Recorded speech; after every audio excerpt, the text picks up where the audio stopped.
A very warm welcome to everyone, those who are watching this live video.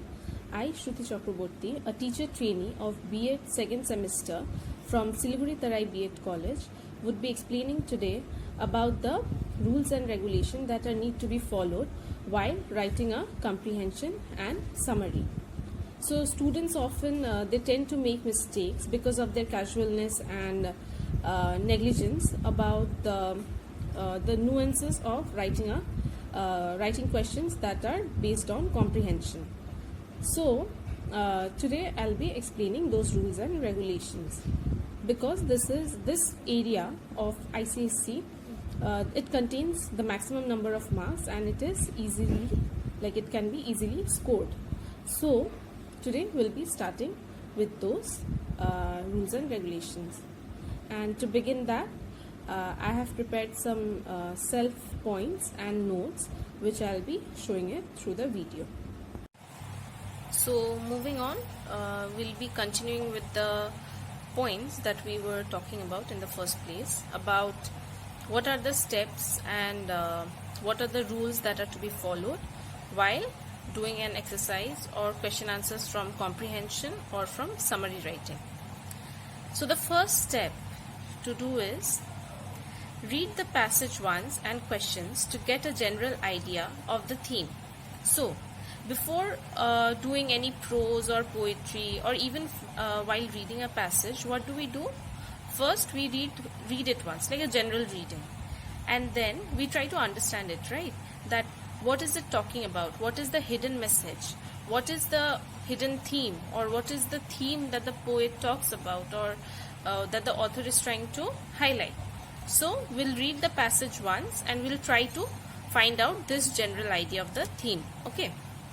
Now after that, the another thing to be highlighted is we have to find out the difficult words while reading the passage again.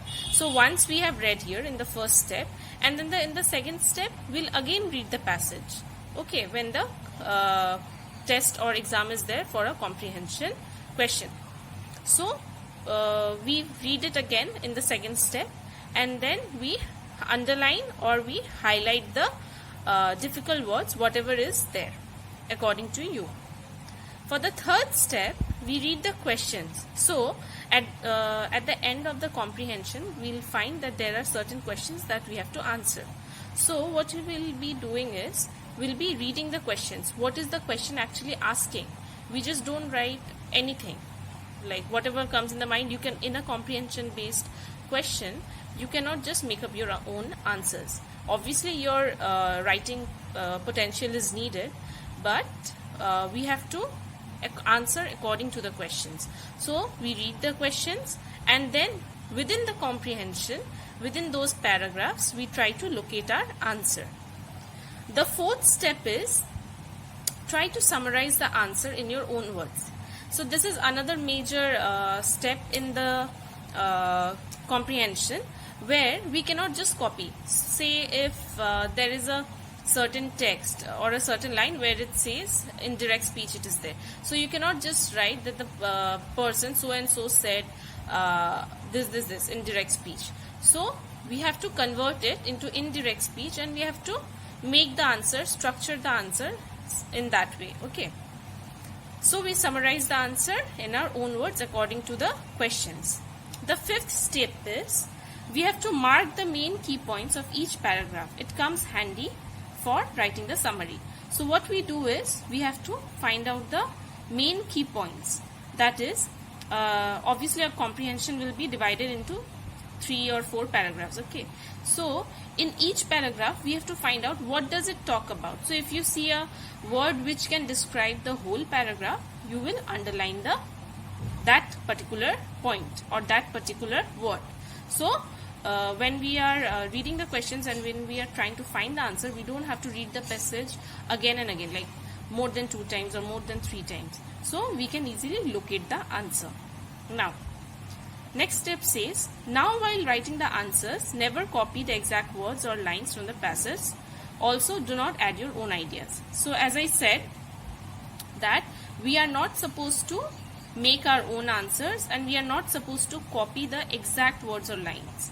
For example, if the comprehension says that that man was bit by the dog. So we don't write exactly that. We have to modify the answer. We have to change the tense or do something with the grammatical nuances so that it is our answer and not exactly the bookish or the paragraph based answer. Okay, and this is very important.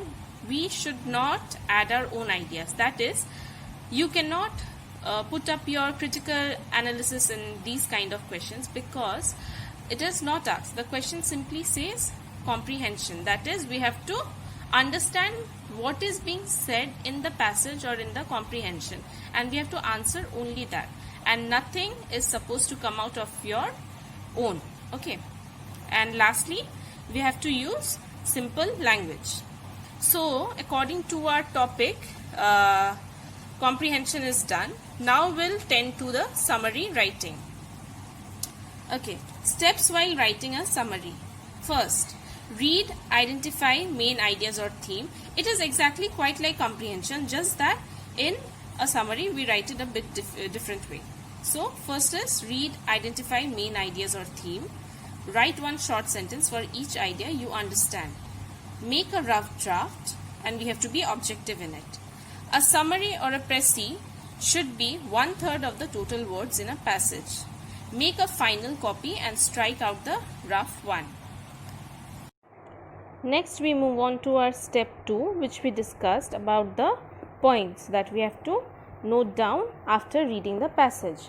So there is a thing that we have to at least minimum write 10 points. Okay, minimum is 10.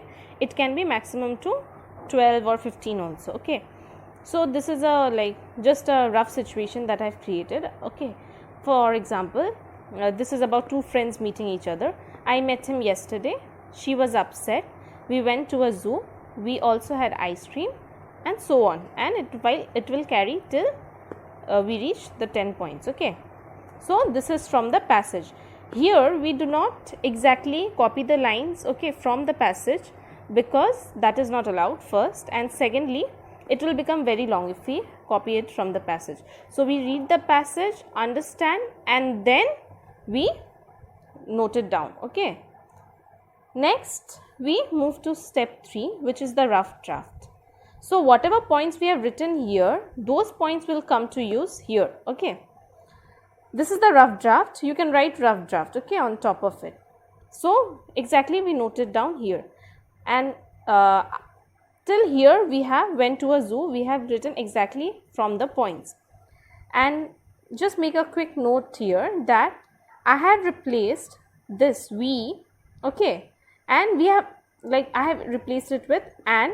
Okay, so the meaning of the sentence remained the same, had ice cream, and I have also written and ice cream. Instead of the repetitive line, I have shortened it down. Okay, now you have to keep this in mind that we'll try to make it as crisp and as short as possible to fit within the word limit. Now, how to find the word limit? So if there was a total of 165 words in the original passage, the rule is that we have to use 1/3 of the whole this passage contains whatever words. Okay, so 1/3 of, this is a hypothetical thing, okay, I have put here. So 1/3 of 165 is 55 words, but our word limit is coming to 58 words. So what we do is here, our sentence couldn't be completed till 55 words. Okay, here are 5 columns and 11 rows. So because of that, our meaning did not finish here of the sentence. We had to extend more 3 words.